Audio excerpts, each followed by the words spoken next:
And this is not what it's supposed to look like. Welcome back to Living with a Classic, and a bit of a safety item today. If you have a Jaguar with an IRS, so the independent rear suspension that came out in the E-Type and went all the way, through the XJ, the XJS, it's held in place by 4 rubber mounts. Usually they're really, really good. However, if they're original, something can happen. They can completely break. So if you raise your car up in the air, either the rear suspension stays on the ground, or if you're unlucky, it falls down. So check yours. The car I have in the shop at the moment is a 1974 XJ12. I was just going to do the rear brake hose and look over the rear suspension. And as soon as I got it up in the air, the rear suspension started sagging. And I've replaced the mounts on one side. I'll show you guys how bad they are, and I'll show you it's pretty easy to replace them on the other side. Here's a set of mounts I replaced. So they're not supposed to be in 2 pieces. This is supposed to be together like that, and this is what they look like. But these have completely split. So this is on this side of the car where I've already replaced them. Let me show you what it looks like on the other side. You can definitely see that something isn't right. And this is not what it's supposed to look like. So I have it right now supported on a jack stand there. So you got the body is on 2 jack stands over here, or 4. I have the whole car raised up. Rear suspension, one side is held in place with new mounts. The other side is held on with that old jack stand there. And well, this is not ideal.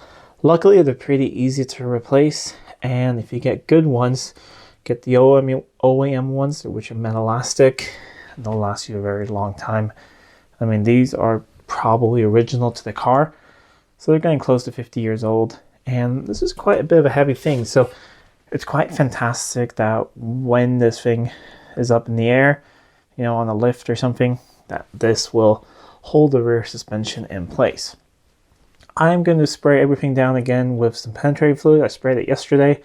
Then we'll get an impact out, take this all apart, lower it down a little bit more, so we can get the new mounts in and put it all back together.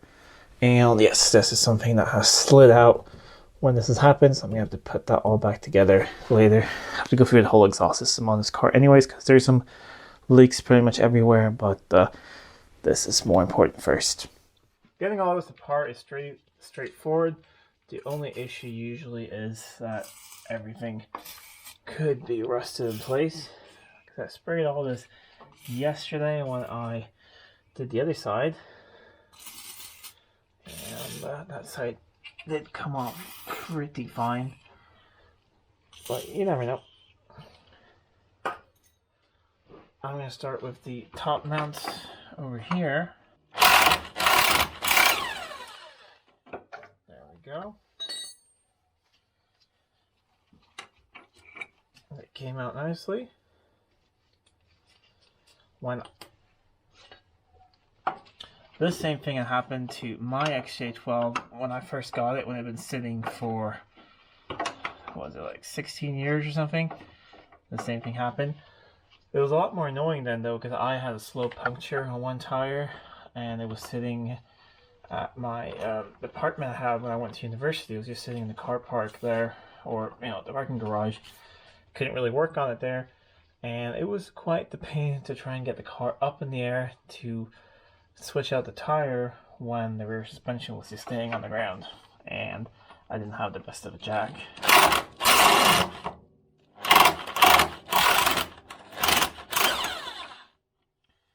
One more.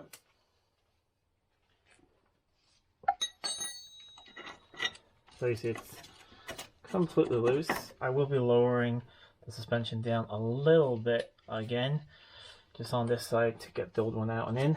But I'll replace or remove these as well. Then it's just one bolt there, and a nut there in the middle, and all of this will come out. Just a few minutes later, and it's all apart. You may have noticed I just lowered down this side a little bit. I have it supported on a jack, and I have a jack stand here just in case. So it's down here so I can get it up in place. There are different schools of thought on how to put these in place. Some like to mount them on here and then have it slide up. That is how I usually do it if I have the whole IRS down.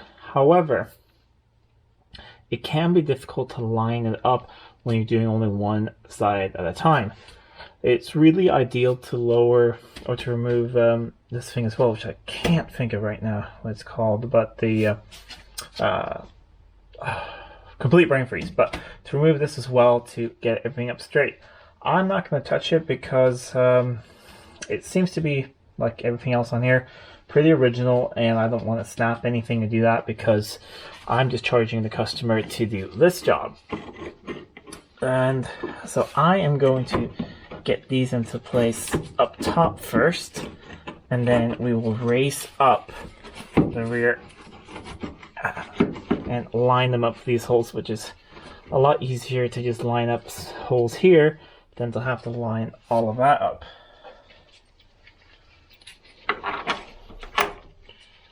So pretty straightforward. It goes in there. We'll be tightening everything in a little bit. I do recommend tightening those before you get this up because it gets tighter later.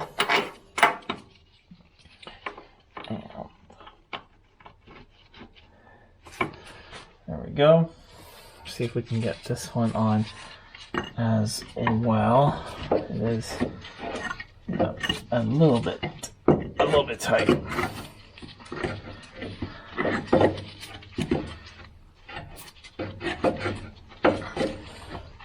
The other side was easier because then I could just lower the whole IRS because it wasn't in place anywhere yet. But this side is going to be just a tiny bit more difficult.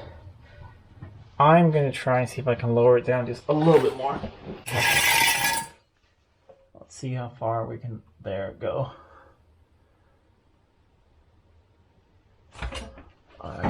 That should be enough.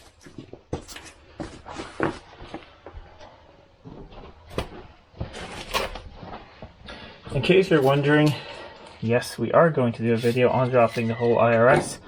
I have at least one customer car here that needs the whole IRS dropped, and I need to do it on my XJS as well. So don't worry, that is coming. There we go. Okay, let me put those bolts through there. Then we can start raising it up, line everything up. You see, it's a little bit loosey-goosey, so you can move everything around a little bit and get it to line up. The mounts are all in place, at least up top. Now I'm going to start jacking everything up and try and get it into place, have a pry bar and a couple other things just to try and get it in the right direction. So let's start by just raising it a bit.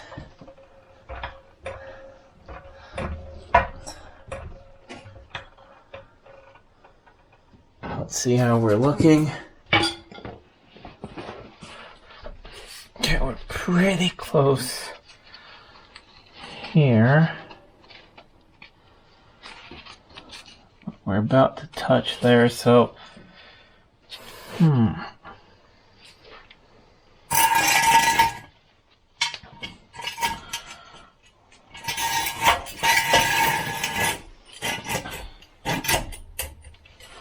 just putting the jack stand there, and I'm going to move the jack over here because then we can lift it more this way and sort of twist it back the way it's supposed to be. Hopefully I should get it into place now. This is some mild persuasion. Yeah, we are pretty much in the hole there. So continue raising the jack a little bit more.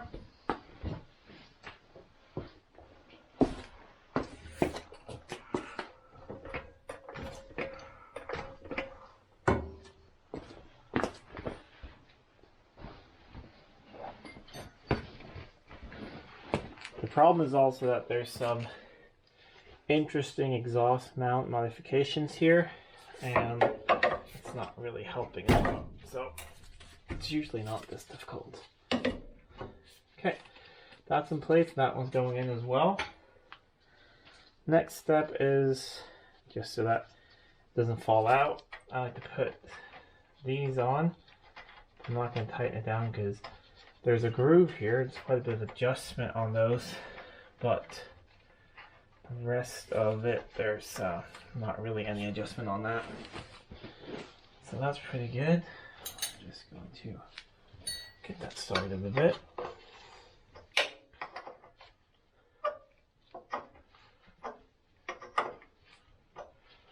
There we go.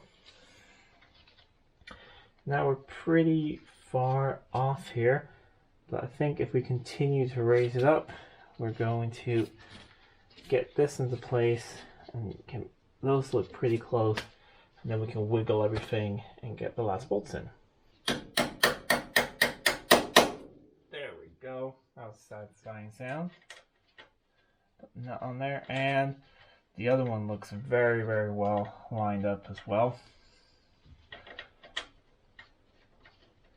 So you see, it isn't difficult at all. You can definitely replace these mounts with the IRS in place if you feel uncomfortable removing it. I mean, if you are doing any sort of major work on the IRS, always remove it. It's just, yeah, you'll thank yourself in the end. It really isn't that difficult to remove. We're going to show you guys in a future video how to do it. You can do it with just jack stands and a regular floor jack, no problem at all. If you have an extra set of hands, that does help. I'm going to show some tricks how to do it if you're by yourself, but definitely doable. And once you've done it once or twice, you will never try to do anything on the IRS without removing it again. So these are really in there really well. I'm going to tighten those down, tighten that down, and then we can move the jack a little bit this way and see if we can get these to line up. And now it's all in place.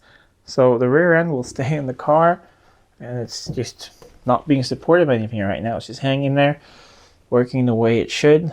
So that's a really good thing, because that would definitely been a failure at the inspection or MOT and not safe at all.